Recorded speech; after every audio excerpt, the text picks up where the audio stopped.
కుమార్ చనిపోయినప్పుడు నన్నే తలుచుకొని ఉంటాడు, నిన్ను నీ పిల్లల్ని తలుచుకొని ఉండడు. అంతెందుకు ఆ దేవుణ్ణి కూడా తలుచుకొని ఉండడు, నన్నే తలుచుకొని ఉంటాడు. ముమ్మాటికి నన్నే తలుచుకొని ఉండుంటాడు. మీరు నమ్మించాలని ప్రయత్నిస్తున్నారు, నేను దేన్ని నమ్మను. నువ్వు నన్ను నమ్మాల్సిన అవసరం లేదు. నా శ్రేయోభిలాషి అయిన కుమార్కి నేనేం చేయాలో అది చేస్తాను. ఆయన భార్యగా నేను ఏం చెయ్యాలో అదే చేస్తాను. నా భర్త నుంచి కాలచక్రాన్ని అపహరించాలనే ఆశతో మీరు చేసిన ఘోరాలకి నేనే ప్రతీకారం తీర్చుకుంటాను. ఏంటి నిజం ఎలా తెలిసిందా అని ఆశ్చర్యపోతున్నావా? కుమార్ దగ్గరున్న కాలచక్రాన్ని మేము దొంగిలించాలనుకున్నావా? ఏంటి నువ్వనేది? అవును, మీరే దొంగిలించారు. రాజశేఖర్ కాలచక్రాన్ని తీసుకురమ్మని చెప్పినట్టుగా నా భర్త నాతో చెప్పి కాలచక్రాన్ని తీసుకొచ్చారు. రాజశేఖర్ ఏది చేసినా నీ సలహా ప్రకారమేగా చేస్తాడు. నువ్వు చెప్పకుండానే ఆ రాజశేఖర్ కాలచక్రాన్ని తీసుకురమ్మని చెప్పుంటాడా? 20 ఏళ్లుగా మా ఇంట్లో ఉన్న కాలచక్రాన్ని మీరు తీసుకురమ్మన్నప్పుడే జరగరాని ఘోరం ఏదో జరగబోతోందని నా మనసు కనిపించింది. కానీ అది నా భర్త ప్రాణాల్నే తీసేస్తుందని నేను ఊహించలేదు. నీకు ఆ కాలచక్రమే కావాలని నన్ను అడుగుంటే తీసుకొచ్చి నీ మొహాన్ని కొట్టేదాన్ని కదా. దానికోసం నా భర్తని అన్యాయంగా చంపేశారు కదా. మీరు బాగుపడతారా? ఇప్పుడు నీ దగ్గర ఆ కాలచక్రం ఉందా లేదా? అది మీ దగ్గర ఉన్నప్పుడు నా దగ్గర ఎలా ఉంటుంది? నేను అడిగిన దానికి సమాధానం చెప్పు. నీ దగ్గర కాలచక్రం ఉందా లేదా? ఆయన తీసుకువెళ్లిన బట్టలు, డబ్బులు, నగలు, డాక్యుమెంట్స్ అన్ని వచ్చాయి, కానీ కాలచక్రం మాత్రం తిరిగి రాలేదు. అది తిరిగి రానందువల్లే కదా నా భర్త ఎందుకు చనిపోయాడో తెలిసింది. మీరే చంపారన్న నిజం తెలిసింది. మళ్ళీ మళ్ళీ మేమే చెప్పామని అనొద్దు. కుమారు చావుకి మాకు ఎటువంటి సంబంధం లేదు. సంబంధం లేకపోతే రాజశేఖర్ ఎందుకు కాలచక్రం తమ్మని చెప్పాలి? రాజశేఖర్ అలా చెప్పుండరు. అయితే నేను చెప్పింది అబద్ధమా? చెప్పు, నేను అబద్ధం చెప్తున్నానా? తొందరపడద్దు. నేను రాజశేఖర్కి ఫోన్ చేసి మాట్లాడతాను. నువ్వు కాస్త ప్రశాంతంగా ఉండు.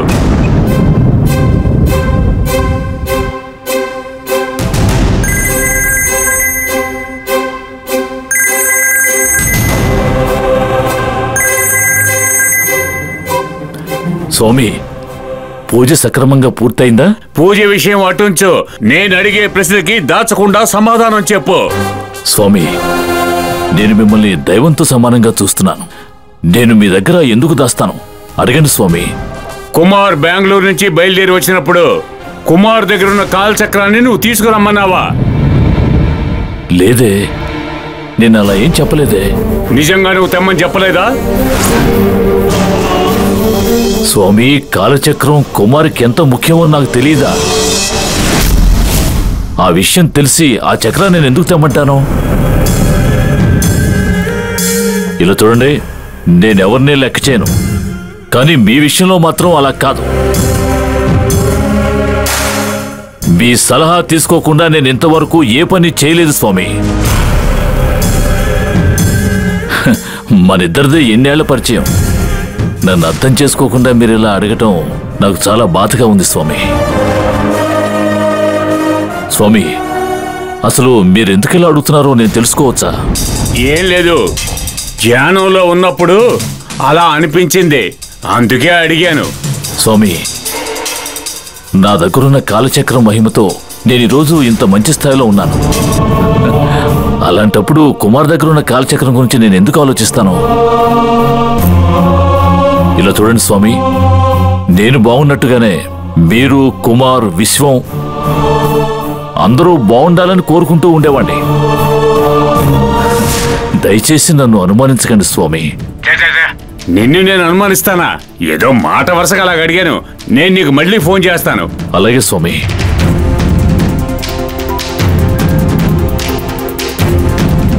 రాజశేఖర్ కాలచక్రాన్ని తీసుకురమ్మని చెప్పలేదు.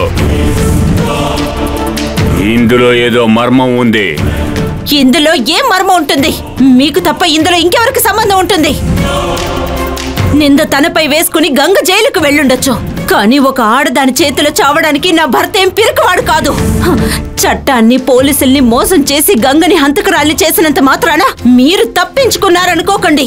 కానీ నేను మాత్రం మిమ్మల్ని వదలను. మీ అంతు చూడ్డానికి నేనొకదాన్ని ఉన్నాను. ఏ నాటికైనా మీ ప్రాణాలు తీసేది నేనే.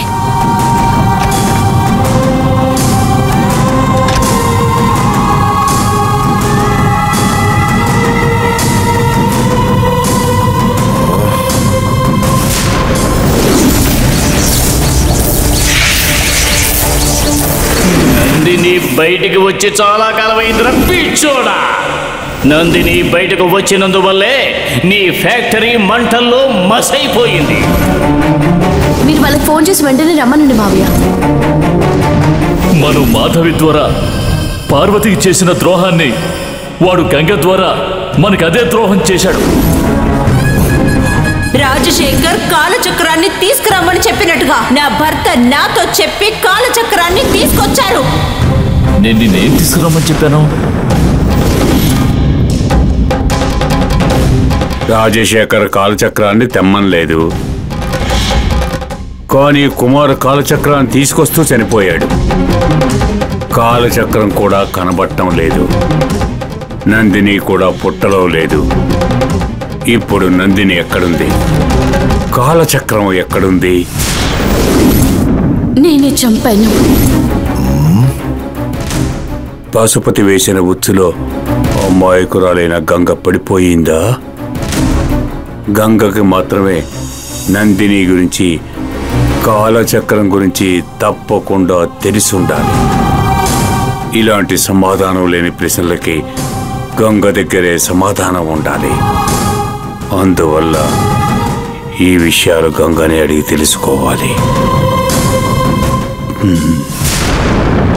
తెలుసుకుంటాను.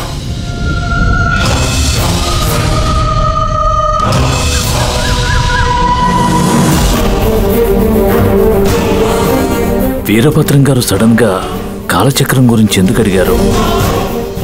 ఎప్పుడూ లేనిది నన్నే సందేహించారు.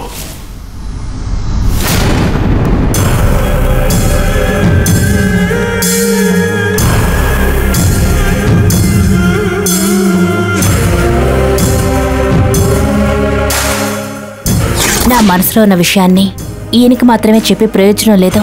ఇంట్లో ఉన్న వాళ్ళందరికీ చెప్పాలి. అందుకని అందరినీ బొట్టు పెట్టి పిలవడం కుదరదు. ఏం చేద్దాం?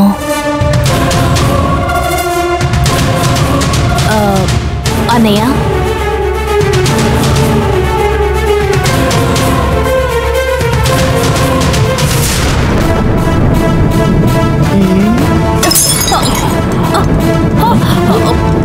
అయ్యో సారీ అన్నయ్య, చేయి జారి పడిపోయింది. ఏమైంది?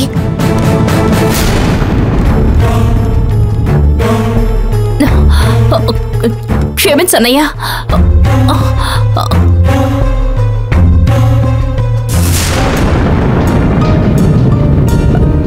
దేవి, ఏమైంది? అది అన్నయ్యకి కాఫీ తీసుకొచ్చాను. కంగారులో చేయి జారి పడిపోయింది.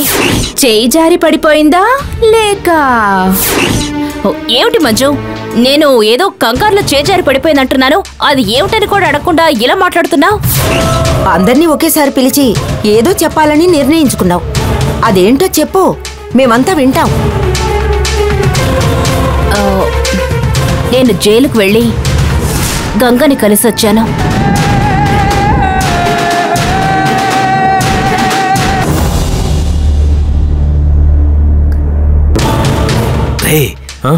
ఆ రోజు రమ్మంది నన్ను ఎందుకేననుకుంటాను. అవునన్నా, మీరు తనతో వెళ్లకుండా మిస్ చేశారు. గంగ మీద నాకు ద్వేషం ఉన్నా ఈ కుటుంబం కోసం అదంతా మర్చిపోయి గంగని జామీన్ మీద బయటికి తీసుకురావడానికి ఒప్పించడం కోసం తన కాళ్ల మీద పడలేదు గాని తన్ని ఎంతగానో బ్రతిమలాడాను. నా మాటకి విలువివ్వకుండా ఎదిరించి మాట్లాడిందే తప్ప నేను చెప్పిందేది అసలు వినిపించుకోలేదు. నువ్వు జైల్లో ఉంటే మా అన్నయ్య పరువు బజార్ పాలవుతుందని కంటతడి పెట్టుకున్నాను. కానీ అందుకు తను ఏమందో తెలుసా?